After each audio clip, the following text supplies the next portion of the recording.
Hey, Corran on the Horn listeners. Today, my guest is Lyndon Pater, more commonly known as Ideatrack, creator of the All of the Jedi format. I hope you enjoy the interview.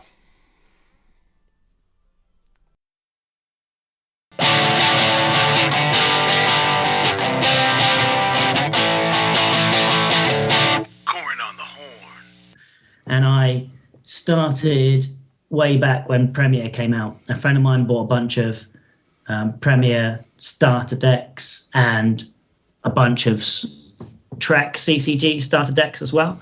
And obviously that's much, much easier to play. So we gravitated towards that, and I didn't play huge amounts of the Star Wars CCG. Although another reason why I didn't play huge amounts of the Star Wars CCG is because in the first handful of packs, he had like Obi's saber, and Obi's cape, right, which is rubbish, but we didn't know that at the time. He just basically had the hut as well, just everything was kitted out.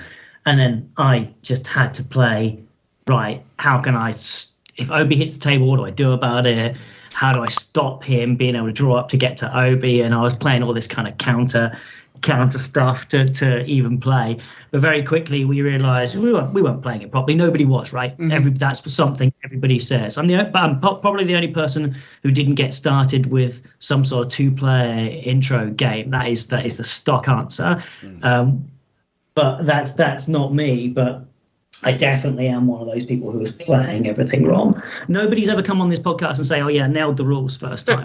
when I was no one knows how attrition works. Everybody's keeping all the cards on the table. Everybody's playing Star Destroyers at the bluffs, and it's so complicated that none of us were ever playing it right. So, unlike everybody else who had a little gap, I had a gap of maybe nearly 20 years where I just didn't play the game. I was aware of it, and I had a small, modest collection. And just didn't do anything with it until probably just before COVID. And then when COVID hit, I had found that the game existed, and I had a look at GEMP. I think I said this to Dan as well, but I had a look at GEMP and just skipped over it. And I don't know why to this day I did that, because there are other engines out there that I played, and they don't do any of the rules enforcement, and that is just the genius of GEMP, because even there's rules played wrong at all the events that we're watching, that you see the coverage on. Even these people who've been playing for so many years, there's always at least one thing, right, that in a live event that isn't played correctly, and when there's active judging, people go and sort that out. It's so complicated that I don't know why I didn't think actually what's more important, because I think it was the look and feel of GEMP. I was like, yeah, no, it doesn't, it's all black and white, looks really basic. And obviously with Epic Duel, that looks completely different, and it's fantastic. But actually the real genius in GEMP is the fact that it does all that stuff for you. And it's always right. When you think it's a bug, it's not. You're wrong. Pretty much. You log the bug and very quickly. Very quickly a message back saying, especially these days. It's interesting, because for me, like GEMP, and I got back into the game around the same time as you are, in 2019. But I was playing when GEMP first became like known, like when there was a forum thread, and it said this needs more attention. I think it was like Brian Hunter posted the thread or something, or maybe it was somebody else, but like Brian Hunter was very outspoken, which is interesting because he wasn't even playing back then. Like, he hasn't been playing in a million years. But it was just Premiere at the time, and like there, until a couple years ago, when post pandemic, when we started building a local community to meet, there hadn't been a tournament within my state in 10 years, and there were you could probably still count on one hand the number of active players within an hour of me, certainly. So it's not like people are like, oh, well, I just want to play in person. It's like, well, no, GEMP doesn't replace the in-person games. The in-person games weren't happening. If anything, and the in-person games are going to happen as much as they were ever going to, right? Nobody is saying, well, I think I'd prefer to play on game. Like, nobody I've ever spoken to says, I prefer. Nobody does. Everybody wants to play with bits of cardboard, right? That's the way it works. Right. And it's not a replacement, but it does still mean the community is still alive. It wouldn't be here. Certainly not the way it looks now. Because I would rather play on GEMP than play solitaire. The thing where you're the guy from that Pixar movie where you're on one side of the chessboard and then you get up and move to the other side of the chessboard, like that because that's what it was before. That's what you had to do before GEMP was just solitaire, fishbowl, or whatever you want to call it. And if you have a few kind of world champions on recently, and they've said that actually time before GEMP, that's how they do it. They get their 2 decks and they set them all up and they play on a kitchen table, playing both sides, and that is how you test these things out. And I'll never know that world. I'll be able to test out anything I want on GEMP, and it's just massively underrated, obviously. Well, and the other thing is, a lot of the top players that I've noticed, if they figured out either holotable or just have like one playtesting partner to where they actually could play over and over and over again, and they were getting the reps when other people weren't able to get the reps. They were able to come in, and win nationals or win whatever. And now everybody has the ability to get the reps. Also, I realized today, like, it helps get your fundamentals, because like when I'm playing in person against a world champion or something, then I choke, right? Yeah. But if I play against a world champion in person, and I know that one time 6 months ago, we were both talking about, I forget if I had hit record yet or not, but we were both talking about like the one time I beat this guy or the one time I beat that guy.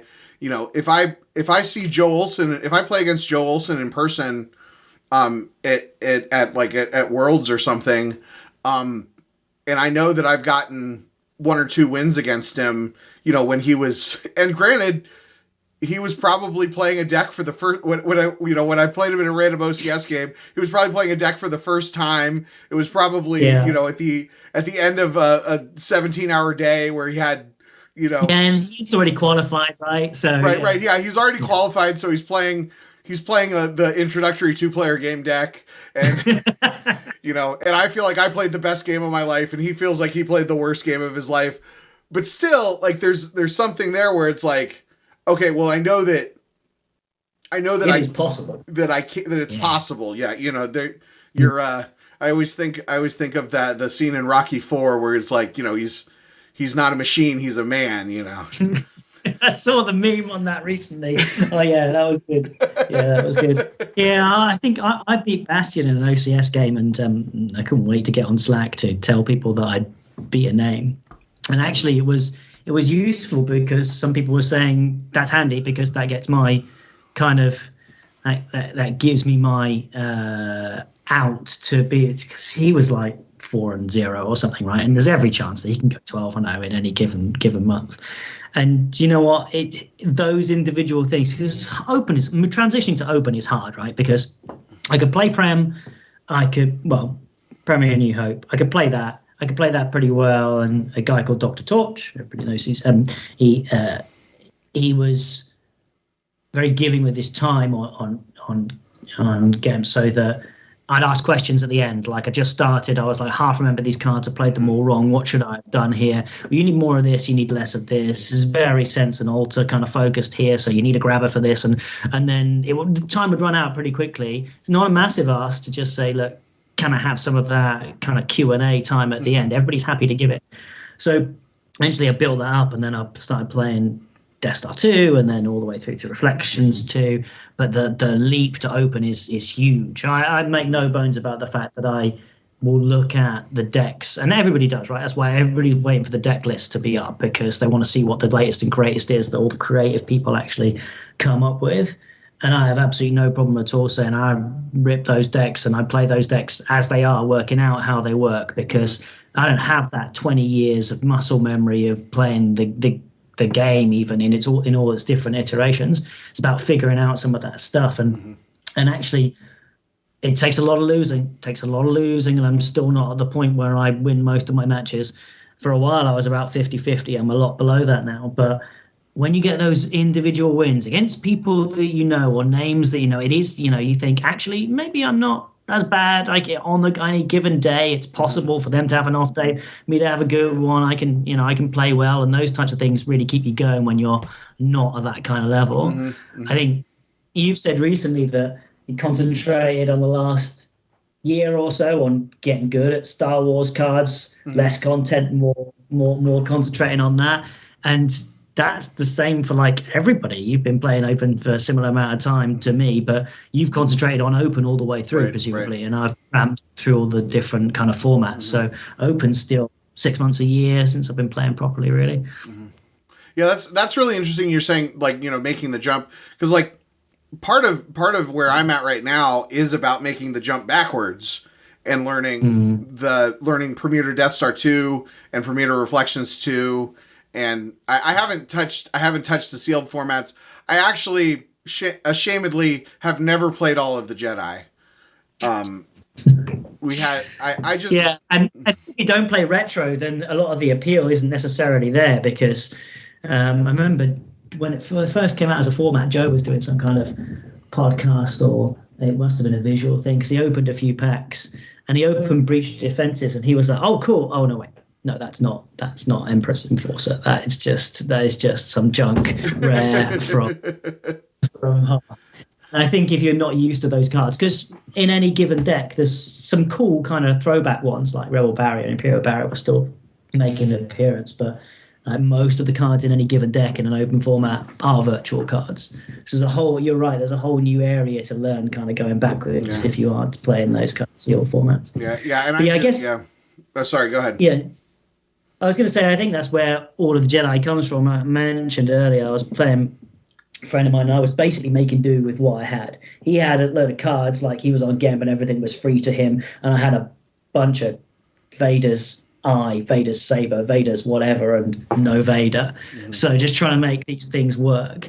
And that, to me, I liked opening the packs. Of course, I was trying to win leagues and get as far as I could in any of the leagues I was playing, because opening the packs is cool, right? Everybody wants to do that. Sealed product is very, very expensive, very difficult to get hold of. You're likely to be paying more for a pack than anything is worth that you can open in the pack. So people aren't going to do that. But when I was doing that on Gemp, I was thinking, do you know what? If I had these three in the Premier New Hope sealed, these would have been really good packs. And then actually, like, the one of everything idea kind of came from that. It's like, it's not enough to be anywhere near the constructed format, but you can get odd little bits of synergy in there, and it's about making the most of those types of things. And it is a very, very different way to play, even compared to some of the other sealed formats, because if you're just restricted to Jabba's Palace or just restricted to Premier New Hope, those things work together anyway. But you can find odd combos between things in Theed Palace that work well with stuff in Premier across all of those areas, and it's about trying to find that stuff that's pretty powerful in that kind of 40 card deck. But it all came from that. It all came from, if it wasn't an embarrassment of riches on Gemp, what would a Premier to, I guess, Reflections 2, but Reflections 3 really, format look like? And that's where that came from. But I still am just a NARP, and posted this idea as a format, and Egg-based Trooper kind of replied to that. Obviously, some sad news this week there. Egg-based Trooper is going to take a step back. That is really sad. I appreciate the reasons why he's doing it, because he wants to spend more time with this. That's cool. But yeah, he's going to be a big miss to the community. But he, just some random guy posting some ideas about, oh, wouldn't this format be cool? He set up a league for it, and it didn't really work, because you're not guaranteed locations, you're not guaranteed some of the stuff that you need. And he was like, right, well, it doesn't need to be overpowered, but he sent me a few messages like, how about we give some 2-1s? Just any random 2-1s, and that's your starting lot, and that would make it work better. So we tried a league with that. Basically, he took the idea and, like, this is how it's actually going to work. And he doesn't like to take any credit for it. whenever I bring it up. But he was the one who really made it a viable format. So between us, that's how all of the Jedi's got to where it is now, and it's pretty much a repeating league now. And I said to Dan, I think long when I'm gone, long when somebody reacts with Greedo and stops me firing my weapons, and I turn my computer off for the last time and never play Star Wars cards ever again, all of the Jedi will still exist. And I'm really pleased that that's something that the community at large, well, a lot of the community, especially the guys who play retro, have all got hold of and play a lot. So yeah, I'm pretty pleased that it is where it is. So there's, I mean, about once a month, somebody posts on the forums with a harebrained, half-cocked idea for a new format. What do you think it is about all of the Jedi that has made it, that gave it the legs that it has? I think because, despite what I said before about finding bits of synergy, I think because synergy is down, you're not going to get Vader and Stick and Ty and all these things together that you would normally play as a package. So apart from the odd little trick here and there, it's fairly straightforward. A powerful card is a powerful card. A junk card is a junk card, unless you find obscure combos to make them work. They do what they say on the tin. They are, you pull a good card and you're like, that's going straight in my deck. That's going straight in my deck. Where it gets more complicated, and where maybe potentially some of the longevity is, if you get strategic reserves, you might start to think, well, I can cancel 4 strains with scrubs. So maybe I don't want all of my Destiny 1 characters in. Maybe I want all my scrubs. Because then having an altar, they're probably not going to have an altar. So a lot of these things hit the table, they stay on the table. There's a lot less blowouts. There's a lot more based on what you draw. And with the Reflections packs, the way they're set up on Game, you get a lot more goodies in the Reflections packs than you would in real life. Because it's not just, okay, so we've got some of these white bordered commons left, so let's just whack those in the Reflections 3. So you can get anything. So I think there's a lot of drawing good cards and having them make an actual impact on the table that I think people some of that exists already in some of the sealed decks, but the breadth for going all the way from Premier to Reflections 2 means that there's quite a lot of different cards you can end up getting and do end up getting, and you only get 1 or 2 Jedi maybe or Sith, and they become the feature of your deck. You have to get hold of them. It's all about drawing them and getting them on the table. Yeah, simpler time maybe. Simpler time. Right. Well, that's, I mean, it sounds like, I mean, I think. This is, again, I haven't actually played the format, so I don't want to make like too many broad generalizations. But first of all, and I don't know that we specifically have said this. The All of the Jedi format is a sealed format where you get 1 of each pack. What are the fixed cards? So you get a random 2/1 for space and a random 2/1 for a sight for both dark, light and dark. And sometimes that can be a great Endor one that's a drain +1. Sometimes it can be the Cloud City one that's a drain -1 for the opponent. And they're kind of better, but it is entirely random what one you get. And then you get 2 of every pack from Premier all the way through to Reflections 3. And then halfway through the series, same as the other ones where you get your top-up kind of packs for sealed, you get 1 more of each halfway through.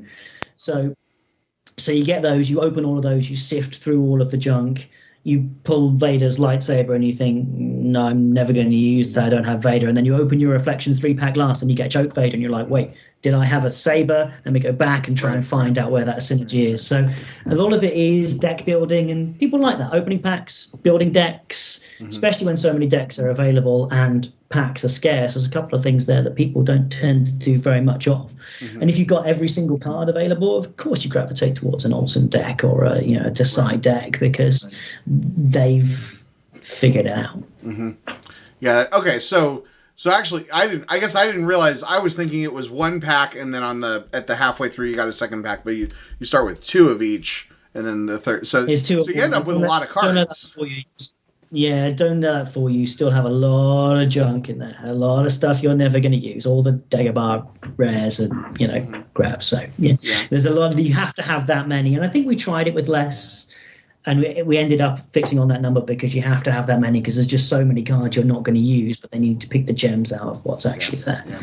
But Yeah, I've thought about like I wonder if you could do some of the Jedi a format where you only where you play it in person, but it's only the cheap packs. So you get like 2 packs of Premier, 2 packs of Jabba's Palace, and 2 packs of Cloud City, or something like that. I wonder how that would come about because those are really the only 3 affordable packs anymore, right? Yeah, all of the Jedi is problematic to do live. A lot of people have actually taken it on as part of what they do as as part of their region events when everybody's doing them because some of them are played on GAMP. So it's really cool when I saw that coming up as part of Coruscant League. This time around we're doing it with the Jedi Seal. That was really cool to see. Well, I think it's the default sealed format now. Like it does seem to be. Batmouse is renewing it every single time. It's an auto include in the formats that he's there. So we'll never know for sure because we don't have EBT doing the stats anymore. But I would assume that it's more popular than JPSD or OTSD or any of the other random ones. Yeah, there tends to always a game up on there. So yeah, I would imagine that it is. Which like I say, it's a really good thing to have for a bit of longevity in the community, and there'll be more formats as well that come out. It distributed something like that. I think that what you said about the regional leagues, first of all, I think a lot of people participate in those leagues. I mean, we have one in Corellia. And there's 2 in Corellia because there's one that's the Pittsburgh League that should be Corellia, but they have Pittsburgh is it's a city. They have a core group in that city that they have their own league, but even though they're technically in our region, but that's okay. But when we do hybrid online and in person and stuff, like we don't do in Corellia. We haven't done it, but yeah, Coruscant has done. Corellia, we did one year. We did all of the Jedi. I just didn't play in that event, but because I just wasn't. But like people do it with Jawa format too. Is like the leagues will like a random league will play a Jawa format, and because that's like it's like when you look at the stats and like 90% of games or 70. I always say 90%, and that's an incorrect statistic. Whatever it was, 78% of games are open or something like that. But even if 5% of the games that somebody plays are in an alternate format, like that's a real number. You know. Yeah, it's a lot of people. Yeah. The other way you can make it work in person is you could do the draw on GAMP, and if just a couple of people bring their collections, you just make your own deck based on what you've drawn on GAMP and then just go raid the collections for the cards you actually drew. It wouldn't be quite as cool as opening Reflection 3, but literally nobody's going to do that. Nobody's going to do that. Yeah. It's a shame. What's really a shame is that you didn't think of this 20 years ago when, because frankly, boxes were cheap. Like as much as I wish it were good. Like Jabba's Palace Seal deck isn't a great format. OTSD is not a great format. Variations on those, like people have been trying to make them work. I've a million times thought about like what could I do. What could I do to make like either a cube or something, because most cubes aren't trying to go for like a sealed feel. Usually when people build cubes, it's its own animal. But like, I've never played a cube, and I see some of the formats for the cube. They look amazing. I would love to play in a cube. It would be fantastic.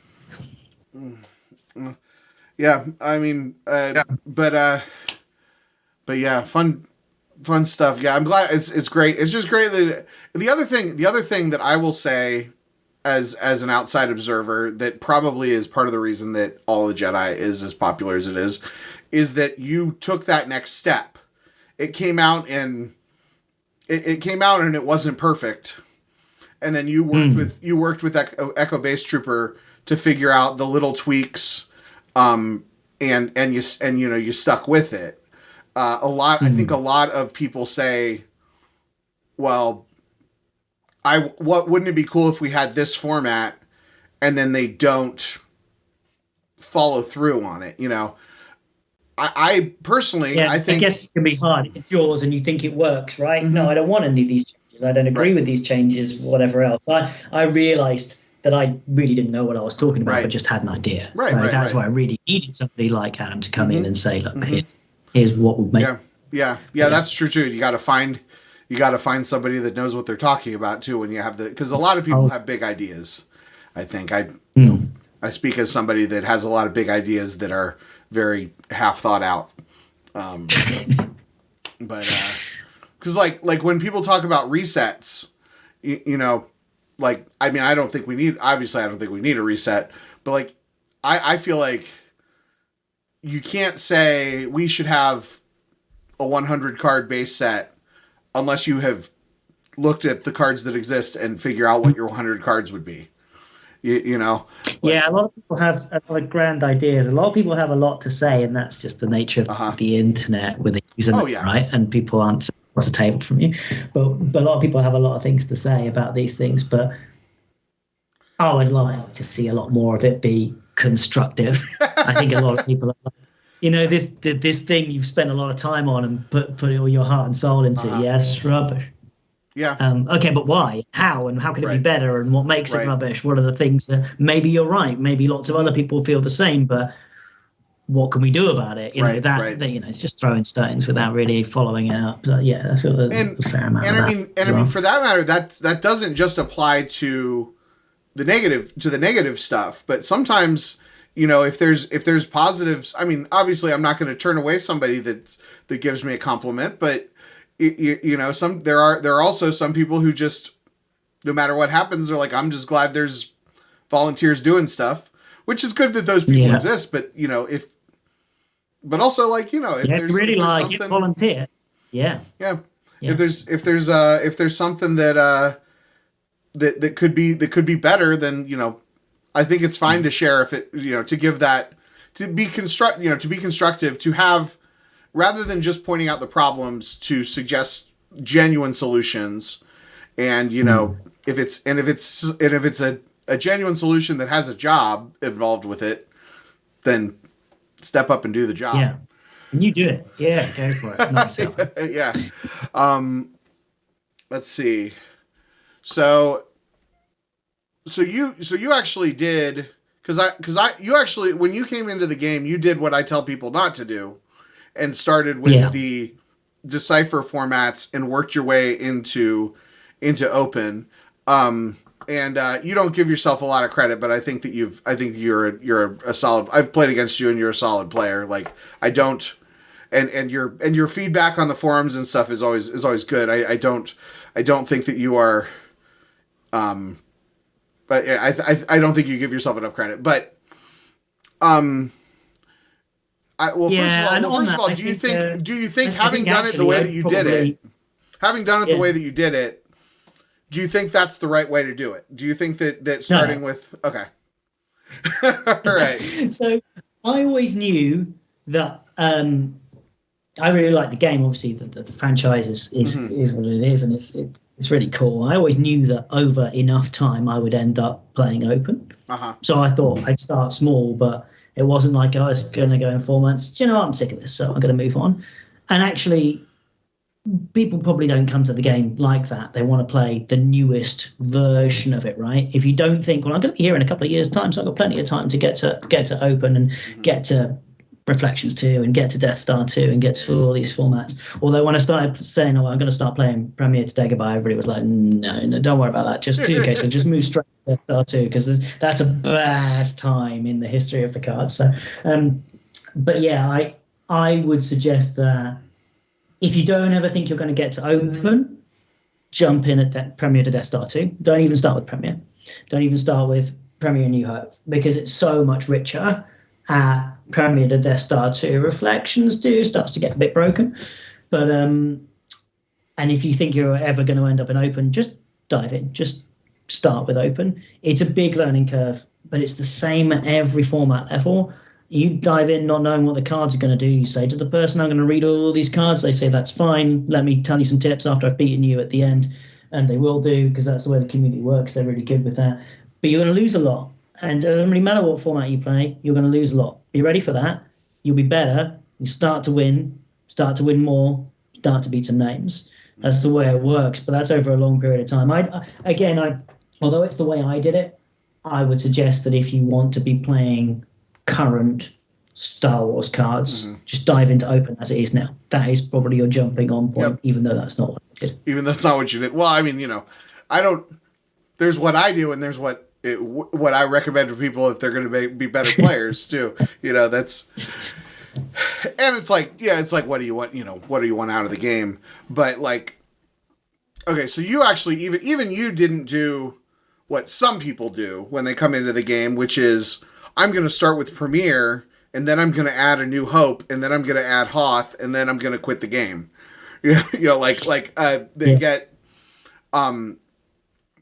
people do Pokemon fan art, and if you look online, there's a lot more Bulbasaur fan art than any other Pokemon, because Bulbasaur is Pokemon who's the Pokemon that's number 1, because they all have their designated numbers in the Pokedex, and so. You start I think a lot of us, especially with like the Netflix mentality of like, you have to experience everything exactly in order. Like, you can't just see it how it is now. You have to have the whole context, and then you end up burning yourself out before it actually gets good. I agree with you that diving into open is the way to do it. And, also, so here's a question that you might actually have some insight, because we've had more in the US majors, we've had more retro events as the side events, the either Premiere to Death Star 2 or Premiere to Reflections 2 or whatever. What advice do you have somebody who's used to open, who then is going into a major, going to play a side event where it's a retro event that they don't have as much experience in? Yeah, assuming that they don't know any of the cards, you probably know a bunch of them that are powerful and open still, that are in decks anyway. But as a rule of thumb, everything that's shielded is shielded for a reason in open, and that means it's really good in the retro formats. So any deck that you find or deck that you build that has a load of the revolutions, the beggars with the first strikes and those types of things, all those gotchas that are shielded, draining it, having spies deploy at your sites that aren't battlegrounds and things like that. It's all things that became shielded because it was too powerful in the retro world, and Decipher themselves shielded some of those before. A lot of the shields have been amended, added to an open, but that is definitely the way to go. A lot of the objectives, every objective is powerful in cycles, right? But a lot of the objectives that you'll recognize are exactly the same, like ROPS, and I know it's a slightly different objective, but the original ROPS and Night Hunt Down and things like that, they work the same way, just the cards aren't as powerful. But then your opponent's cards aren't as powerful, and I don't think there's as much of a gap going backwards to. You might just look at the cards and think, I don't want any of these in my deck because they're not powerful enough. But actually, they all are in that world where that's the level of power that there is. But going the other way to open, there's so much stuff that can be a gotcha or is a draw if unable to otherwise, or draw 2 if unable to otherwise. There's just that kind of level of power is very difficult to get your head around initially, and all of the shields, right? Because every tactic that you might have used before is now shielded, so that's something that you need to get used to. But I think, if you're playing in those types of events, the objectives that you think are powerful from first time around, they are still powerful, and everything that's shielded is good. So speaking of shields, that's actually one thing that I think a lot of people think is hard about the jump to open. I have my own opinions about that, but how did you learn shields? With great difficulty. There's a lot of stuff in there that is obvious because it's just a slightly budget version of the card that you know already. Mm-hmm. So battle plan, battle order, these things that don't necessarily initiate battles for free, but they stop people, and all of those events that you had to stack and find, and you used a load of Twi'lek Advisor and these types of things in your old decks to fish out. They're just there. They're just ready to go. But the ones that are harder are the ones that deal with watch your step. Some of the newer ones about retrieval and playing stuff from your lost pile, and there's some of the ones that weren't necessarily there as part of the Decipher era or aren't virtual shield versions of stuff that's in the Decipher era. Some of the stuff that's putting a cap on some of the virtual stuff from, say, Virtual Set 10, right? I didn't know that was good in the first place, so knowing what shield does what for those is harder. But I even changed my sign off on the forum to shields aren't evil. Shields are a necessary component of open working. They're not that hard to learn.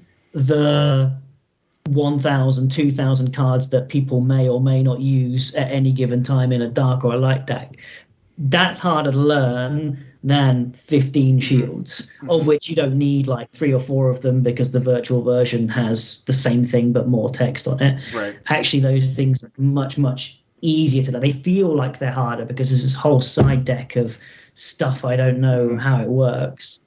But there's a primer, there's a cheat sheet on the forum as well, and that's updated regularly with things like drop and the new stuff that comes out. But that is really useful. And on there it says, you never need this unless somebody's going to play a TIE bomber. And that is handy because then you've got a subset of 5, 7 that I need to know what they do, because sometimes my opponent's going to be playing a generic character that I want it to cost 1 more for them to deploy. But, if it's your Tuscans, then it doesn't cost 1 more anyway. But, if that is one that I need to know is there, but 99% of games I play, I'm not going to play it, because even if they're putting down Death Squadron Troopers, right, how many are they going to put down? Do I want to waste a shield to make the next one cost 1 more? Probably not. So there's a whole bunch there that stop abusive bits of the game even existing, but you will never need those shields because they are there to stop people even packing that stuff in the first place. But yeah. And I mean that's just, knowing whether or not to play the Sentry Shield against whatever deck, like that is just, that is high level play, people. I've been messing around with some shield busting strategies recently, and first of all, it's interesting how sometimes, like, once they know you're playing a shield busting strategy, like they will just not play the shield on the shielded card. Stop playing shields. Because they're scared of what else you might have. Like it is, it's like you playing there is good in him. Some people will immediately play. Obviously you play your grabber, because you always play your grabber first, and then they'll immediately play battle order and sense alter shield, like before they've even activated a force. And it's like, those people know shields, but is that correct? Like that's a higher level, higher level thinking to figure it out. Yeah, I play a version of him that was originally ripped from a Joe deck from 18 months ago, and I've made some changes to it because I play differently, and I've said that I've made 4 or 5 changes to it, which means I've made Joe Olsen's deck exactly 4 or 5 cards worse than it was beforehand. But I turn Luke a lot more, so I need more Sith droids, so I put more of them in, and I'm starting to make those types of changes. And at that point, I'm not just ripping decks, I'm still ripping them, but I'm making changes here and there. But it's amazing how many times Palpatine goes down and people are like, right, okay, so I'm playing the Sense and Alter Shield. I might not have any Sense or Alter in the, but because as a High Destiny character now, it's just reflex. Right. So it's a great call from the guys to make that shield busting deck. Was it day 2 that they broke that out in? Yeah, One Worlds. Yeah, because so many people, it's just reflex, right? That's what they do. That is next level tactics. It's next level tactics.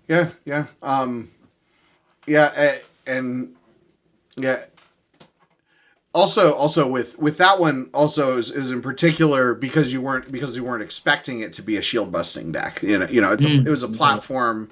Obi Muning is not a platform that you would expect to see shield busting from. It's not even it's probably not the best one for shield busting because of various reasons, but they're still going to play their grabber. They're going to play the shield for they're going to play the Imperial Detention Shield for I must be allowed to speak for farm now. Yeah. And who knows, maybe they'll play. I played a little bit of that deck, and I'm always surprised when people play the Sense Shield, because it's like, this is a deck that has pretty high destiny and can't play Jedi. It doesn't really seem like you should be playing the Sense Shield, but maybe I'm wrong. I rarely play the Sense Shield. I just grab Sense if they play it, But yeah. But that's probably wrong. I probably should play the Sense Shield more. I'll play it. That's not true. I'll play it if they're playing a deck that's got like 4 senses that they're like looping. I'll play the one that makes them lose 2 or something like that. But it's usually like after they get a sense. I'm not going to proactively play it usually. But that might be wrong. I don't know. Yeah, because shields are hard, even for me. But yeah, I can definitely see how, something like the Watch Your Step Shield or the Senate Shield. It's like, I don't actually know if you're supposed to play the Senate Shield against Senate, because I think people don't play the political effects anymore. Yeah, you can cancel a political effect, but because that potentially that shield is why people don't do that. So that's why it's there in the first place. Well, I guess it also protects your hand, right?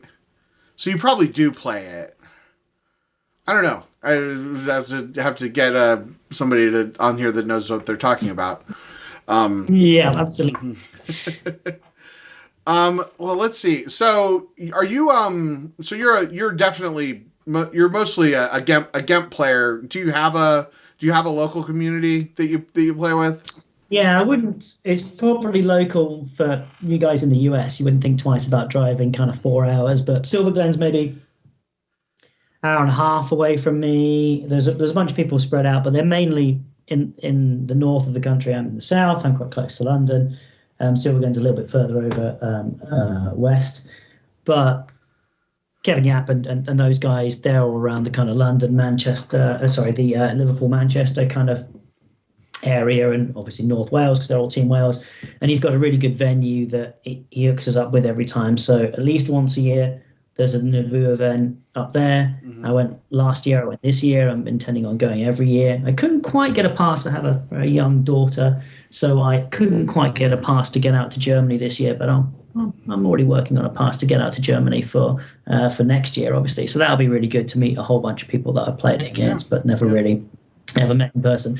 But yeah, there's something about kind of actually, I had never played in person. I should count on my mum's off when I'm like 14, playing against somebody who has massively overpowered cards versus what I have. But that's the only time I'd ever really played in person. So it was a really good experience to go up there just as a kind of, hey guys, we've all spoken, but this is the first time I've met you all. Right. They're a really good bunch, really good community. And the bowling competition was all mixed teams and stuff, so that, people from different countries who had come over, and we're all mixed up. So you weren't just with all the people you already know. And then really good bunch. And when I was telling people that I don't play in person much, they would do things like any action just before they drained on the ground, and I was like, okay, so I need to find a shield now, so bear with me. I think. Oh man, I hate when they say, "Do you have an action?" and there's not actually a thing you're supposed to do. Yeah, well, these guys were going easy on me. They weren't trying to psych me out. Yeah, I remember I played against Large Porg, and he, I think he was giving me a chance to pull Aim High, Secret Plans before he did his Walkling retrieval, which is like not really something you would do. Like, I don't know you're gonna do that. Yeah, exactly. I don't know you're gonna do that. That's what I'm saying. Yeah. And he was like, "Did you want to pull a shield?" And I'm like, "What? Why?" He was like, "Cause," and I was like, "No, you're good. you're good." I think he was. And this was, and also like he's gotten so much play in the last 6 months, and he has improved as a player so much. This was like kind of before he did his world tour, you know. Yeah, But he is very, and he's great to play against too. If I'm sure he'll be at Worlds next year. But he's a fun guy to play against. He does. They do the. Do you have an action? And I'm like, I have no idea. Let's look at my shields. Is it this one? Yeah, that first Naboo event, I was very much like that, and I'm surprised all my games didn't get a time. They didn't, but that's because I was still getting roundly beaten by the people who I was playing against. But I went 4-4 in that first kind of Naboo event, and I was really, really pleased with that, obviously. And then this time round, I went 2-0 and ended up on the top table against Silverglen, and then I think I played Emil twice, so I went from 2-0 to 2-6 pretty quickly. So, but yeah, initially I was thinking this game's easy, right? I can go 4-4 on the first time I meet these people. Next year I'm 2-0. How hard can this game possibly be? And yeah, it's pretty hard. But as much as it is about playing the game, and we're all there, and it's a long old day playing 8 matches, it's so much fun. The guys are a huge laugh. The drinks beforehand, the drinks kind of afterwards on the day that we actually played. The quiz, everybody's following the quiz along on Slack as well as on the forums, as well as we're doing it in the bowling alley. The bowling alley has huge screens up on the side that are dedicated to 2-for-1 offers, right? And Kevin's got half an image of a planet up there, and the question is, right, which light side planet is this? And we're all scribbling this stuff down. I don't know how they feel about the geeks taking over their entire bowling alley, but that's what we do at least once a year. So yeah, it's amazing environment, amazing people, and I'm sure it's the same across everywhere playing in person. So again, as everybody says, go play in person. There's a region near you waiting for you. And I always feel like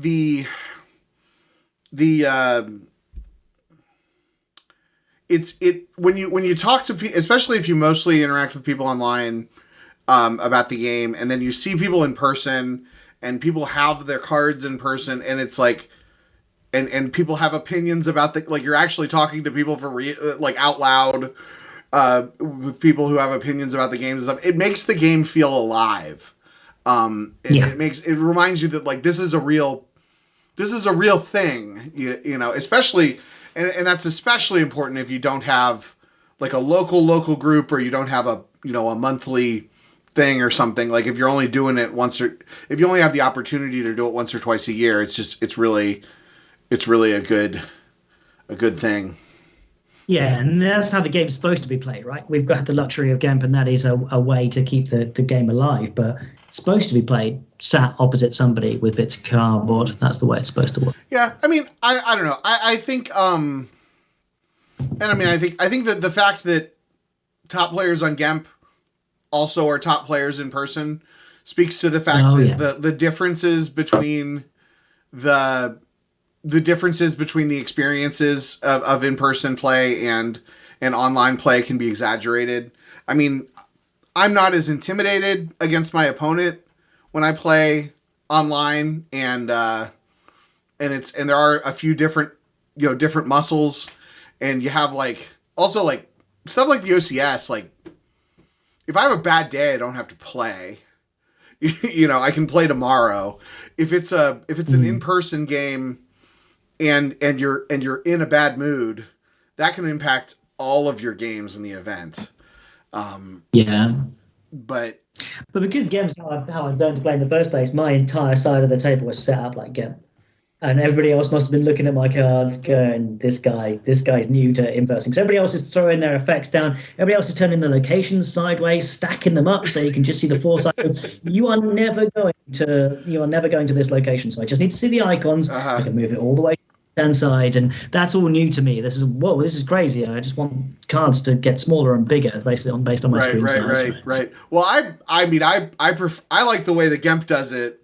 But yeah, sometimes you only have this much space, you only have the 2 feet or 3 feet of table room, and you gotta make do. And then no two people put their piles in the same place. No. That's what makes me crazy. There's a one regional player that comes to some events, and he puts his reserve deck in the center, his force pile on the right, and his used pile on the left. So it's 3 piles next to each other. There's not one on top. Yeah. Right. Okay. Yeah. And I'm like, which one's which? And then there was another guy I played that I swear it was like one was here, one was there. Like they were not next to each other at all. And I was like, what are you doing? So it's nice that Gemp does it really the way that it does. I'd really struggle with that. Even if Gemp puts the force pile on the wrong side versus what's in the rulebook, actually, I think, if I remember right. But weirdly, it's the side that I always put my cards on. Like Gemp, I put my cards the way it is on Gemp too, almost exactly the same. Because I put my on my effects and stuff to the right of the stuff, and the lost pile to the left, and all the I mean, obviously the stuff that where you're conserving space, like I'll stack up my effects. I do some weird stuff with how I stack my like cards and characters and stuff that are at a location. Like sometimes I'll put scum on top of the card, or I'll put it like I used to put it like in a way that made it look like it was on one of the characters, like Jabba was holding scum or something, but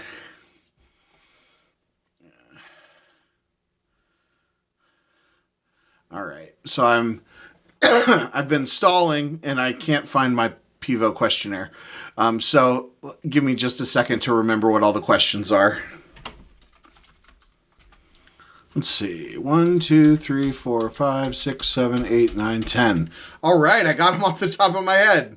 I've only done this like 30 or 40 times before, but I actually got them. I used to keep them all written down on a piece of paper, and I don't know where that piece of paper went, because this is like my workstation that for all of my it's where I play all my Star Wars cards. It's where I do all my podcast editing, and I also work from home several days a week at this station. So I spend probably 120 hours a week in this seat. Yeah, you must record music there as well, right? Yeah. That is where you sit. It is. Yes, I do record music here as well. Yes. So all the things. The only I don't usually play my Switch or my PlayStation here, but or watch. Actually, even my projector screen is right there, so a lot of times I'm sitting in this chair when I'm watching movies.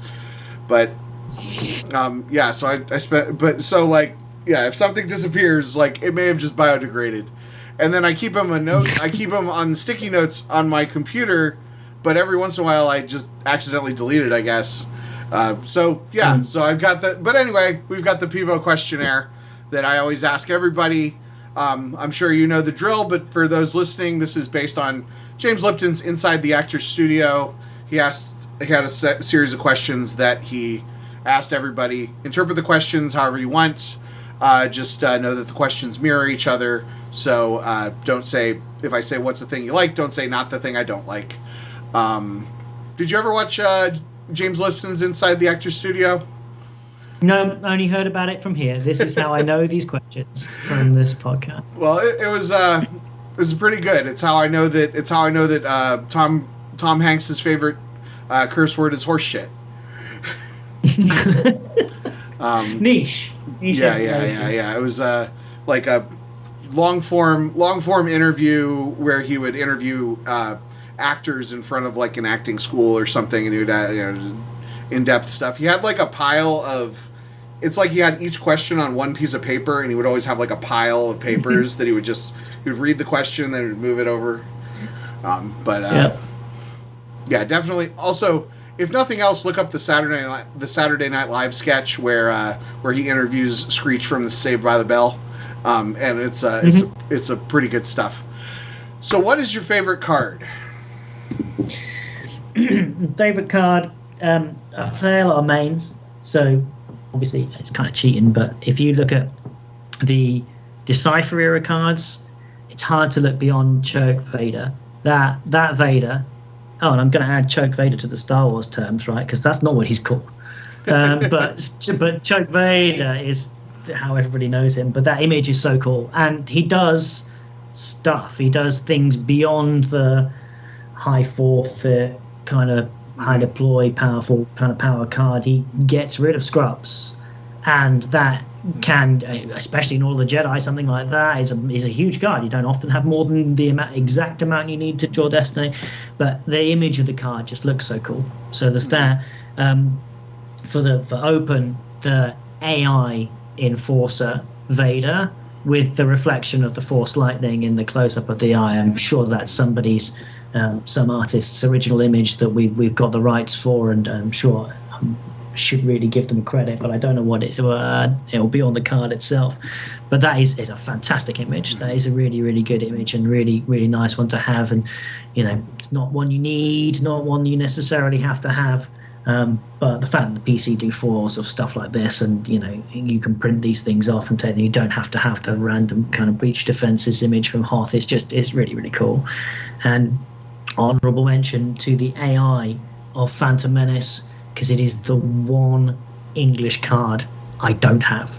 Oh wow! I have a full collection other than the AI of the standard, not the foil. Yeah, because the foil's probably easier to come by than the much easier. Yeah. I have duplicates of some Japanese mains, right? I have duplicates of those, but I don't have this one card, and it's driving me absolutely crazy. So yeah. Well, you can maybe you can get it. I don't know. Yeah. There are ways. I'm sure there's ways to get it. Right. Give me a shout. Yeah, I don't have. I think I have. I think the Phantom Menace was. I think it's a non. I think I have the non-foil in the. Or I mean, I don't have the AI. I have the regular image in the foil. But that was a friend from high school recently gifted me his collection, and it had a Phantom Menace in it.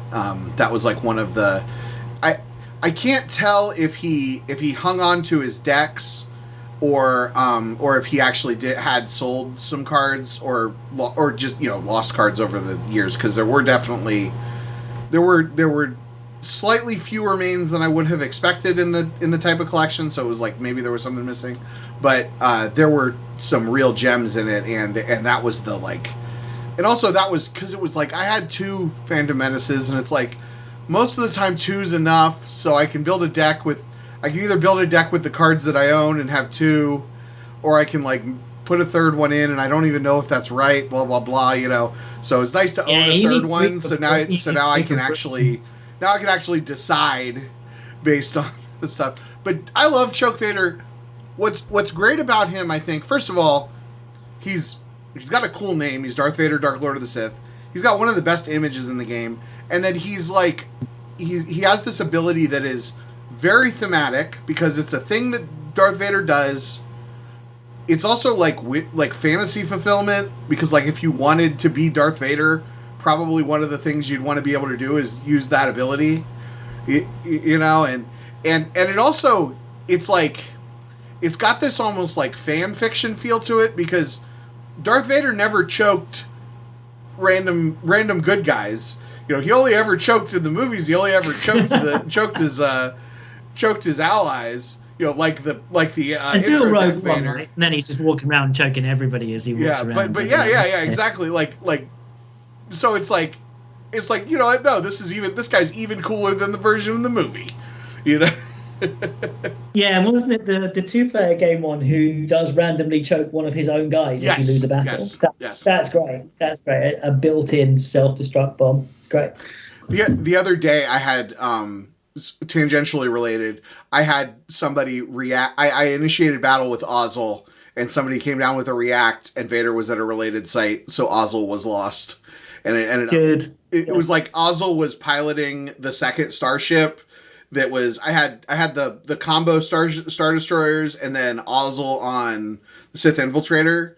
So Ozzel was lost. So then I didn't even get the power from the Sith Infiltrator in the battle. It was a blow. And there were like 17 other things, because it was one of those things where like you battle into somebody that's got like one guy on one ship, and then suddenly he ends up winning the battle because of playing 17 different cards. What is your least favorite card? The things that cause loops, and again, this is why some shields exist, but you're on the edge, you're off the edge, you're Brangus, you're things that you what's the tuning effect? Our most desperate hour. These things that you lose as part of retrieving stuff, but then they're sat on the top of your deck, and then you retrieve another way, and you get that card back again and cycle it round and retrieve. It just makes the games really long, and I'm pretty sure that wasn't what. Well, who knows what the design intent was, but it's not supposed to be an endless loop. It's supposed to be you get a one-time lot of 4 cards back out of your lost pile, just that endless loop. And I get that it takes a huge amount of skill to be able to track that stuff round, and certainly to do it more than once and get that whole thing working. The once per game, it's not always reporting. What's the once per game one that you can retrieve based on non-unique X-wings or non-unique kind of aliens? That's once per game, right? That to me, that feels like the way it should work. When you got the most X-wings out, that's when you can retrieve them with the most amount of 4s. But the ones that just loop, I use my on the edge to grab my off the edge, and then next turn around I'll take that into hand, and then I'll do the same thing again. Those endless loops I find really frustrating. I don't, and I think if I was in the era of numbers, I may have quit the game, because stuff like that it doesn't feel like how the game should be played to me. Mm-hmm. Yeah, so you must like code clearance. Yes, so exactly. That is. Oh yeah, absolutely, all that stuff. But then when you're playing in the retro formats, you have to get used to that, because there isn't a way to stop that. There is once you get to some of the later sets and open. So, but until then, this is what was broken and why I needed a shield at a later date. So a lot of that exists. Yeah, man, I remember playing the Premiere to Reflections 2 retro event a couple years ago, and just being. And I was playing a Watch Your Step deck that had, I think, probably 3 copies of On the Edge, and the whole and like it was just I had a few maneuvers that I would just track, because you can just kind of cycle it and then track to the 6 and retrieve 5, and the games just didn't end. Yeah. And I played them. Don't get me wrong, I played them, but I because it's the optimum way to play some of the style of the decks, but I wish they weren't there. What types of cards stimulate your creativity? This is a difficult one, because, like I say, because I haven't played the game for so long, I've been to be careful about this, because you've played the game for a similar amount of time with me, and you probably have an opinion on this, but I rip a load of decks off of. I'm waiting for the deck list to go out, and I grab a whole bunch of them from a bunch of names that I know, and then sometimes I'm tapping Joe up and saying, Joe, how do you play this deck? Well, not the way you're playing it. I get a nice voice note from him and say, you do this, but you don't do this, and you try this, and you don't do this. So I'm learning these decks. So it's difficult, because the creativity is somewhat limited, because I'm trying to learn the best version of each of the things. But one thing I did like was, in the Brigham deck, that I probably got an over 50% record with Brigham, but it's the one open deck that I'm genuinely decent with. But I like figuring out different ways to get a couple of 1s and then a 7 in that as the last 3 cards in my deck in order to turn Luke. I'm miles behind, but I know I've got an out, and kind of point man, kind of fall arm. Is there other ways? One of the games I won at Naboo, I was desperately seeking a 7 to be able to get to then stack at the bottom of my deck, and I had only a handful of cards in my deck. I was playing Tamas, and he battled me somewhere, and I drew Destiny, and it was a 7, and I was like, okay, that's now at the bottom of my deck. Luke and Vader are sat at the throne room with the Emperor. I've probably won the game because of a random piece of fortune like that. Because next time round, I draw up till I only have 3, and then we duel and I win, and there's the 7, and I've won enough battles, and it was a bit like that. Got really, really fortuitous with that one. Later on, I lost the game I should have won. So we discussed it later, and it probably evened out over time. But finding a way with Point Man and with exchanging cards in hand to just set that type of thing up creativity, maybe not, but that's when I get the most sense of satisfaction. I feel like I've won that game because I set that thing up. I'm 16 force behind. I often get it maybe is my last 3 cards in the deck, and I'm wouldn't be good for diff, but I end up winning the game. And that's looking at different ways to do that, and also avoiding setting up high destinies when you transfer using the Sith Pro Droid. That then stacks that 5, as it will be, on your deck, and if you draw that and you accidentally win the duel, then your opponent uses 3/4. So things to look out for to do, and things to look out for not to do. That's why I make more creativity, but get the greatest sense of satisfaction on what I'm doing. That's really interesting that you say that, because that is exactly the opposite of what I do when I'm playing Brigham. Like, I would say, I mean, don't get me wrong, I have converted. Usually when I convert, I have at least 3, sometimes 4 cards stacked. So I've, won a lot of battles. And also usually if I've got Vader at the throne room, I'm not trying to win the game. I'm actually trying to get that extra 3 a turn, because usually those are the games where things have kind of stalled out and it's like we're both force draining. So if I can transfer Vader over and get or Leia over, because it's usually Leia. If I can send Leia over and get an extra 3 damage a turn, then that moves the clock on me. Sometimes. Now, other times that's very wrong, because I'm moving one of my best fighters away. But in a game where I don't know that I have ever tried to set up the loss, like battled knowing, like doing the, if I'm in that situation where I'm behind and doing the duel, I'm usually like still trying to win on the board. I'm putting all my energy and thought into winning on the board. And then if it works if the duel works, then the duel works, Like, I remember I was playing against Sam Tashima at Nationals, and it was a game where I won 3 battles really fast. And then he stabilized. He was playing No Idea, and he stabilized, and I just couldn't get through. And it got to a point where I had 4 cards in my deck. I had Vader at the thing, and I, lost the duel. And then one was a 4 and one was a 2 or something like that. And I needed the 4 and I draw the 2, and then he, ends up winning the game. But yeah, that's really interesting. Yeah, trying to set up the conversion is an interesting thought that I just don't, it's not how I play. Yeah, when there is another shield added in another, essentially, battle that you needed to win. I think that was one of the random times I messaged Joe and said, is this still viable? And he was like, I mean, yeah, of course it is, because you don't turn Luke or Leia that often. And I was like, don't you? That's kind of the way I play. I remember playing Jared.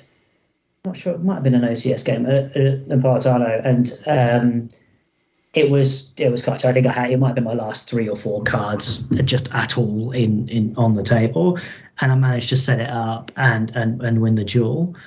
And I think he said at the time that doesn't happen very often. And then later on that night, I got a EBT data dump that Jared sent me, where he got Echo Base Trooper to go away and have a look at how many times people actually turn Luke or Leia.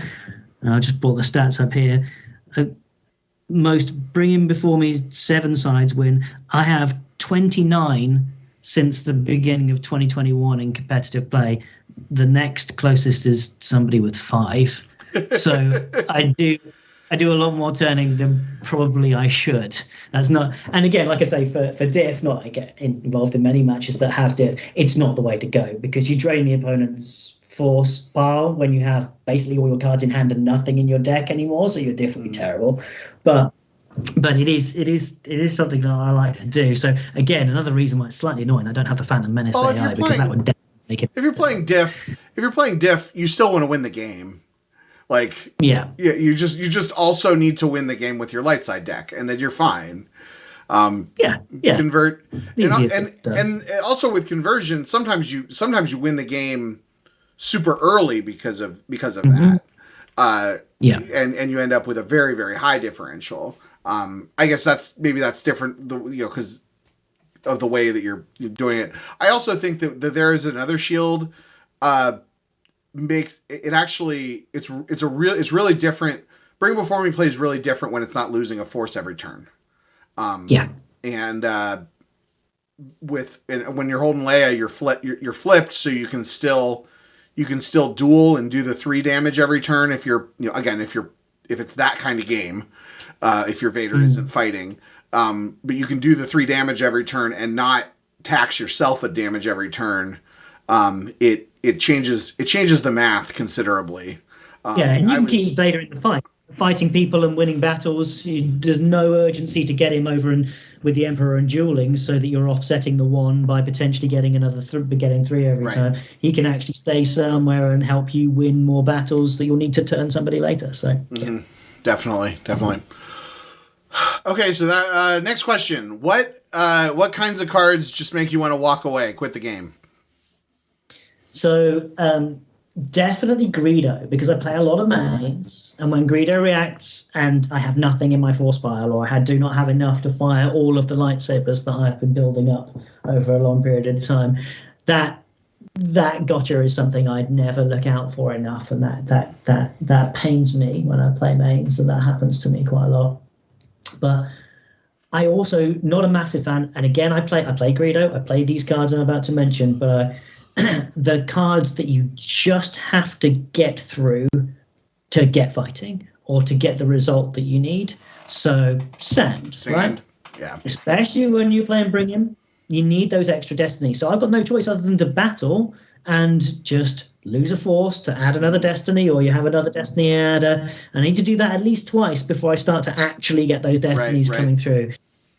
People's dodge, alternatives to fighting, these things that you will grab or end up being lost, or there's only a certain amount of them they're going to have in their deck, but you need to get through them before you can start doing the stuff that you need. Those kind of control approaches, those things I find hard. They don't make me want to quit, but I find those things very hard when you're going to get stunning leaded, but you need to do it anyway, so that you can get that stunning leader out of the way, so that next time you might not, or they might draw into another one. But those types of things, those disruptive cards, and like I say, I play them all. Yeah. I don't like coming. Yeah, I totally agree with you on that. I also though recently have been really, really thinking about when do I force this out versus when do I just let it go? Like, I've had a few games recently where somebody has a really good card stacked on sand. And so I'm like, okay, I'm going to battle here, and I'm not going to add the destiny because you want that card. Because they need that keep your eyes open, or they need that, they need that ray, or especially if it's like a location or something that gets stacked on there, or but then it is sometimes, but it's like, sometimes you just have to say, okay, whatever, I'll lose the force. It's so much better. Sand is so much different than whatever it was before when it was 3 cards. I'd much rather have it be 2 cards than 3 cards, but yeah, I agree that, like, it's like some of those cards just feel like you're just wasting, like, it's wasting time. Yeah, like you're just getting through until we can actually start. That's what the decks. That's what the decks are designed to do. I don't want you to fight me here, so I'm going to draw until I have my stunning lead. Then no excuse. Just stick some more senses in, because Yeah, that's true. Well, like the interaction that I'm not sure if I hate it or if I just think it's funny, but when it happens a lot, and There Is Good in Him, because I have Luke all by himself, but you have an immunity main down with a lightsaber, and they deploy an immunity main with a lightsaber, and then they battle, and they're like, I'm going to swing my lightsaber, and you play blaster deflection. And then they're like, well, I'm going to swing my lightsaber, and then force field. And it's like, okay, draw destiny. Doesn't crack either of our immunity. Okay. We'll see you next turn. Okay, you lose one next turn. Right. Yeah, exactly. Or it ties. I played today and we tied with although I think it wasn't that I had the blaster deflection because it was Maul Lone Hunter, but he missed his Maul swings against Luke because he had the higher, and it was like beginning of the game. But it's just like those battles are just like what wires. And then you both grab your force your thing, and it's just like, okay, now we can start playing the game. Yeah, we'll do it properly next time. Yeah. What is your favorite Star Wars term? I think I mentioned it earlier. No, maybe not this one, but like everybody in the community calls it Star Wars cards. And I don't think anybody really realizes that that's a colloquialism. Like everybody's been calling it Star Wars cards since forever, right? There's all sorts of Star Wars cards. It could be the TCG. It could be any of the other ones, right? But it's appropriated as, it's not the Star Wars CCG. It's just Star Wars cards. There are absolutely loads of them that, as somebody relatively newer, that these are just terms that are understood by people, and they. Like Choke Vader, right? Everybody knows who Choke Vader is. He's not called Choke Vader, but everybody knows who the Choke Vader is because that's who he is and what he does. Like ping damage, suiciding in because you want to, draw up what the rest of the stuff here. Like Screaming Lando. I know who Screaming Lando is. That's not what Lando's called, but everybody knows who Screaming Lando is. And obviously Dick Hat. Dick Hat wins. That's a fantastic to whoever came up with that needs a medal. Right, Reed Smith, I believe is who came up with that. Yeah, yeah. Well, that's why we need Crate Dragon Hall. That's why we need Crate Dragon Hall Virtual back so we can have that deck. Also, I keep interjecting. Sometimes I talk a lot on these interviews. That's okay, but I one of these days I'm gonna go to a tournament with a bunch of Twix bars, and then anytime somebody plays a Twix, just hand them a Twix bar. What I was thinking about it. We didn't have the advert over here, the same advert that I think you guys had, but we have Twix, so it makes sense. We know what it means. We know what it means. Yeah, I love that. That's definitely my favorite one of those because it's an obscure advertisement from the 90s. They were pretty good. They were pretty good commercials. You can look those up. What opponent's deck do you love to see? I like to see my opponent start anything that pulls weapons, because not just because there's less EPPs, but I know they're not going to be running around. They've come to fight. This game's going to be really, really quick, and there's going to be some fighting in it. I think almost all of the decks that I play all have Sator and those other ones, or at least like My Father Before Me, these types of things that will draw the appropriate weapon for the character. When my opponent does that, I know we're going to get to fight like men. What opponent's deck do you hate to see? Watto. I hate Watto. I don't know how to play Watto. I will never learn how to play Watto. When Watto comes up, I think this is the time I'm going to learn what it is I should be doing at any given point. Do I save 2? Do I not bother to save 2? Do I save 2 and then lose 2 anyway and make them move their executor? No, I don't. I let them have it for free. Oh, look, this is the time that they have the executor that they're getting for free. I don't know how to play that deck. I don't ever have enough cards that draw if unable to otherwise. Even the weapons, now that you've got the dewback, I find it impossible to play against. If you draw me in anything, take Watto, I will flip the table. I will learn how to play Watto, but it feels really, really overpowered to me because it just steamrolls me I leave it alone, steamrolls me. I pay every time, it steamrolls me. I go fight Watto, he's back again. I put Watto in the used pile for then retrieve however many force. Straight away he's back because there's at least 3 in every single deck. Somebody tells me. So Right. I'm sure everybody has one that when that turns up, you think, I need to learn how to play against this deck properly, and I have never learned yet. So Watto, I can't stand that's kind of how I am with TTO. Like if I'm playing against somebody that's playing TTO, unless they're just completely doing nothing all game, or unless I get like a random beatdown or something that where they make a mistake and leave an opening, I'm just going to lose because they're just going to do more damage than me, and I'm not going to be able to fight them in space because none of my decks ever have like that much. Like I generally am playing a deck that is mostly on the ground with a token space package, maybe even like a slightly more robust token space package, but it's still going to be not enough to beat a dedicated space deck, or maybe Naboo Fighters would be the one that you would have a shot with. Well, that's you got to remember the thing about Hidden Base is that it's a space deck, but if they actually want to fight you in space, it loses because you're playing bad cards. You're hoping that they're not coming after you. You're just going to win. If it's all ground versus all space, you probably win because you're going to outdamage them. And you're both going to be paying for drains, but you're occupying a bunch of systems with drain 2 each. But if they're actually fighting you in space, I don't know. If it's like a 2 theater deck, like the Thrawn decks, then it can it can put up a fight in space. You can get like a random big win, and then you end up doing enough, killing their Star Destroyer or something that they can't quite come back with. But if it's like TTO, I don't know. Well, I don't know.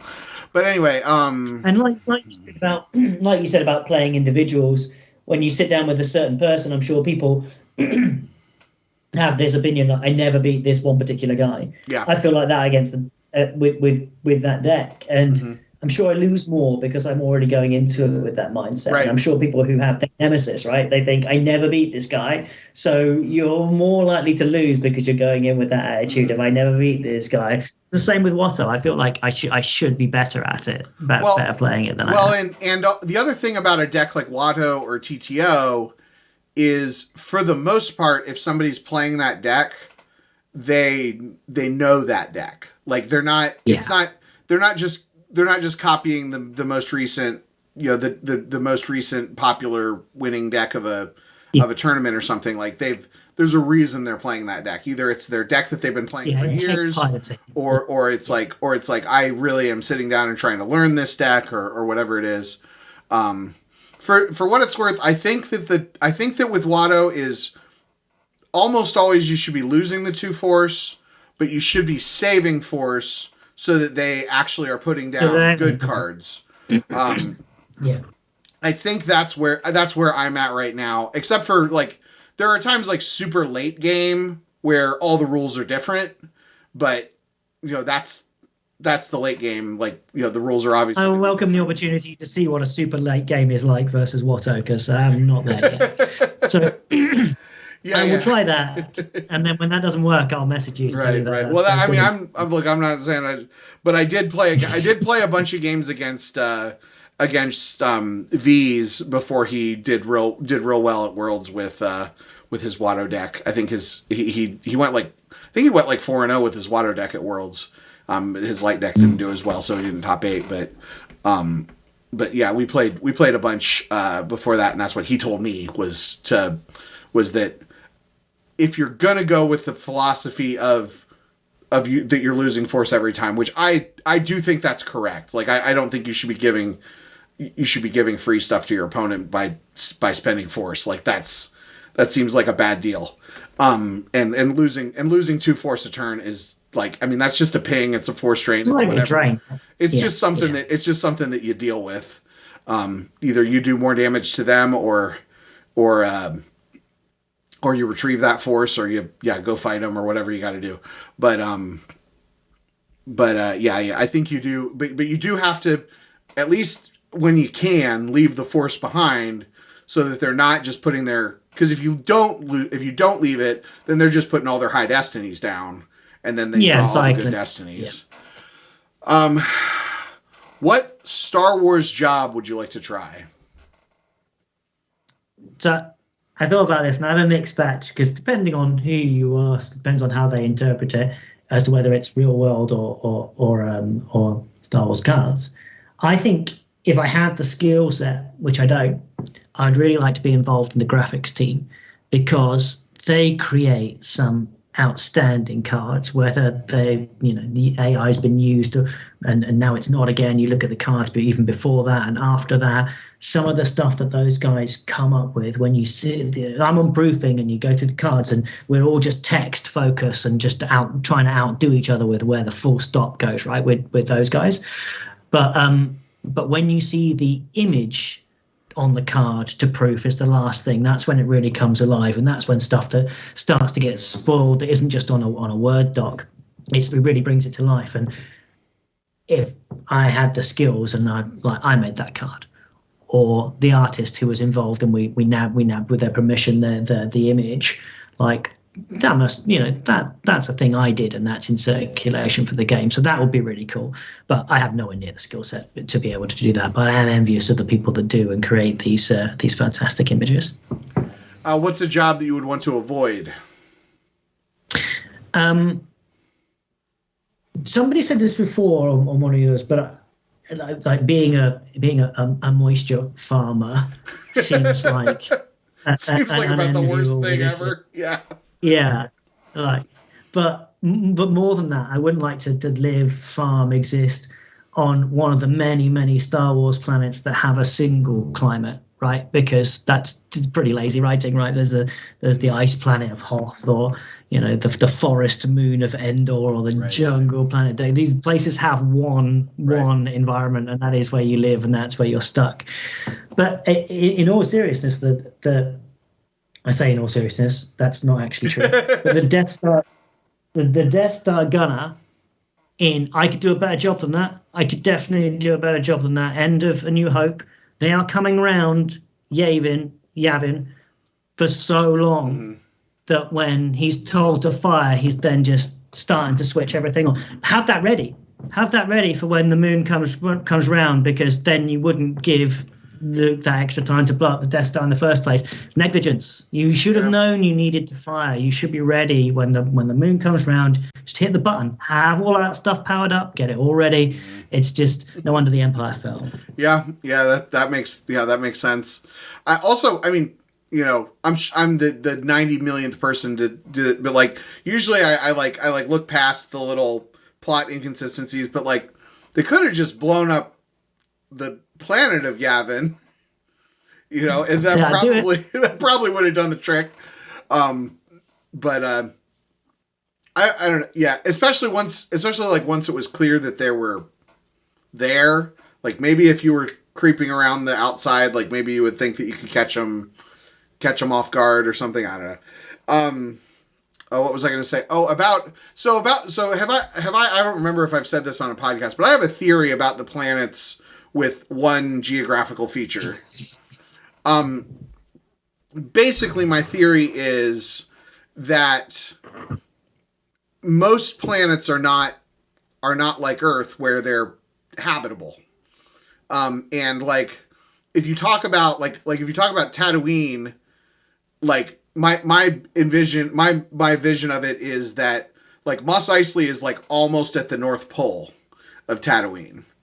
So if you went, to other parts of the planet, then they would be completely uninhabitable. Or like Hoth is right at the equator, and right, okay, and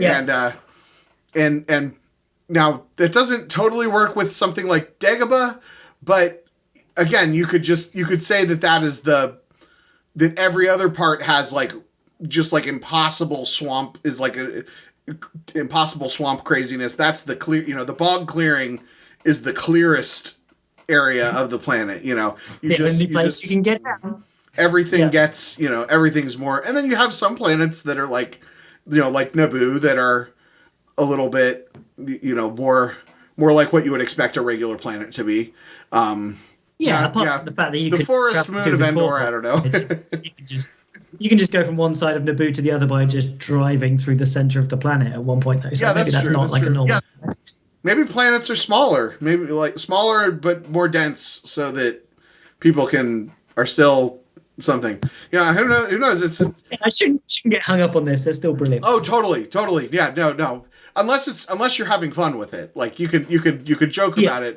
But the people that get like really, really hung up on like the physics of how did there's fire in space? Oh no, like it's like no, it's okay. It's Star Wars. Yeah, it's a story. But, don't worry too much. Yeah. But I still think that my little theory of like other parts of it would be nice if that would be the rule, if that would be what it was, and then they would like explore that with stuff. But yeah, but it's all shorthand. All right, and final question. If you were the boss of everything and could do basically anything you wanted, what would you like to see with the future of the game? I like to see more people playing. I don't want too many more people. I don't want it to be like massively mainstream. I feel very much like I don't want to go back to Decipher or a company or whatever. It's in good hands with the PC. But if we had double the amount of people just playing online, in person, that would be cool. Many more people than that, and it starts to be less kind of owned by volunteers and starts becoming an industry, which for a dead card game, it's better off being owned by people who love it and care about it, as opposed to people trying to make money from it. So people more involved, but then that needs more volunteers, and that's something else as well. Like I said earlier, I'm on proofing, and that's because I stuck my hand up when there was an area, and my kind of last thing around what I would change is, I think I mentioned this earlier as well, there's a lot of people saying the things that they think are bad and then not doing anything else about them. Go join D&D. Go give your ideas to D&D. Go and actually kind of talk to these people. Some random guy, somebody ran with a new idea that I had for a sealed format. People listen, and there's a lot of good forum posts out there where people debate backwards and forwards the various merits of things. There's also a bunch of stuff like the GAMP chat's terrible for this kind of stuff, but it's just, keyboard warriors and that kind of thing saying how bad things, it could be anything, is. And actually the community is somewhere where you can really genuinely make a difference. So go and join that team think you could be better at. Okay, well, come join Proofing, come join D&D, come join these teams where you think you can add to the community, and you'll see there's all just a bunch of people doing their best. And actually be 100% surprised if they've been through some of your ideas beforehand and dismissed them for XYZ, and maybe you can engage with them and find out why. But it isn't, you don't have to join a company to get on the inside with these things. Like the PC will help you. Yeah, I mean if you see something, if you think something should exist, whether that's better event coverage, whether that's something in the design, playtesting is open, proofing, player card development are these are areas that that there are, they always are needing more volunteers. Graphics, now content, right? It's at some point you would have seen some content yourself and gone, that looks good. I could do that. I could have fun with that. That's something I'm going to do. Right.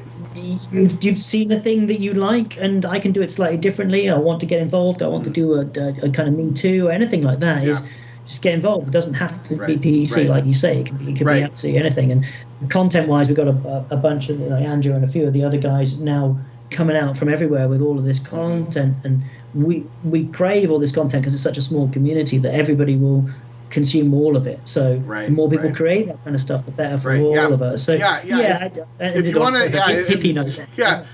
if you think I do a bad job on my podcast, go start your own podcast so I have something to listen to. But and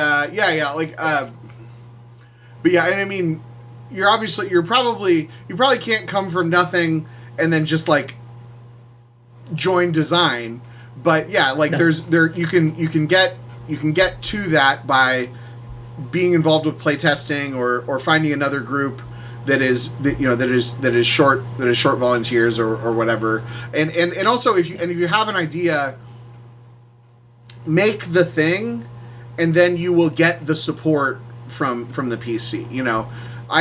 I made my I started making podcasts and did it all, and then to the extent that I've gotten support, support from the PC, they post the episodes on the website, and I've gotten a little bit of financial help going to some events and stuff, like to the extent that I've had like that extra stuff. It's been in response. Like you had a lot of people have created new formats that they show up on GEMP for a little while, and then they don't keep they don't follow through on it, and I think that's a big reason why why all of the Jedi is as successful as it is.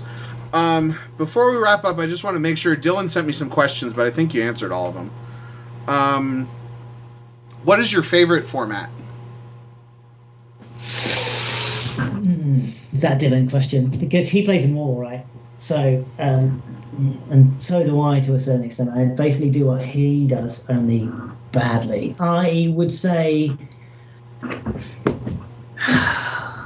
really, it's probably... I should say Premiere to Death Star 2, but I'm going to say Premiere A New Hope, because that's where I started. So that's actually, although it's not a better format, it definitely isn't. That's where I started, and I thought, actually, GEMP's great, and this is, this community exists, and that kind of format for me just reminds me of, wow, this thing's still a real thing. So I'm going for Premiere New Hope, but for nostalgic reasons. Okay. And then we talked about all of the Jedi. Was there anything else? He was asking specifically about the process of coming up with it and getting it on GEMP. Was there anything else more than just you posted it on the forums and then people in the PC, Echo Base Trooper and others just help, did what needed to be done to get it on GEMP? Did you do anything else to push that? I think I might have mentioned it earlier, but there was iterations. EBT created these leagues with slight tweaks, and then with nothing, and then with just one set of packs, and then with two sets of packs, and then with two sets of packs with locations, and then actually with Twixes, but then we took the Twixes out, and it's always iterating on it. And like you mentioned earlier, the PC providing things, like that was the PC. It was a forum post, so lots of individuals provided their opinions on it as well. But the PC provided time, over and over again to refine it because somebody thought this might work, and it did. So yeah, people's input isn't just creating their own thing; it's also bolting onto other people's ideas. So no, I think I pretty much covered it earlier. Other than that, okay. And his other question was, are you going to be at Worlds in 2024? Absolutely, I will be. Yeah, I'll try and keep quiet in case my wife can hear me. Absolutely promising that's going to. My daughter will be nearly 2 years, over 2 years by that point. Yeah, so she'll be living on her own by then. So. Yeah, that's fine. It's like that's the next generation, right? Like we've started to see already the next generation of kids coming. I'll be teaching them how to play it. But yeah, so as long as I can get a pass, I'll definitely be there. There's so many people that I know and know relatively well, but have never met. So that will be an ideal opportunity to do that. How hard is it to get to Germany from the UK? I live quite near an airport as well, and it's maybe an hour, a couple of hours flight. So you guys wouldn't think twice about that. You're like, that's your back garden. Go and do that. Well, but yeah, for me, it's more the time away from a young family. So of course, I should be. Well, I'd have to, if it was that distance, I'd have to drive, which you guys technically can, right? There's the channel, right? Yeah, we can do that. But given the airport is so close, and shuttles and lifts from the actual location are pretty good. Flying's just an easier alternative. So yeah, it's something I'll definitely be looking at. I think I'll be there. Mm-hmm. Yeah. Unfortunately, there's no channel from the U.S. to Germany, but Yeah, I won't be there, but that's okay. There will be plenty of other events for me to go to. Well, thanks a lot for doing this. You are a very important member of the community. I'm glad that we got the opportunity to hear from you. As always, I hope I didn't talk too much. And that we covered mostly what we wanted to cover. So, and thanks everyone for listening. Thanks so much for having me on. Thanks everyone for listening. Until next time, good luck, have fun, and no reverts. This podcast is a production of the KendallCast Podcast Network. If you'd like to support the show, you can go to patreon.com/KendallCast or make a direct donation through the PayPal link at kendallcast.ninja. Thanks for listening.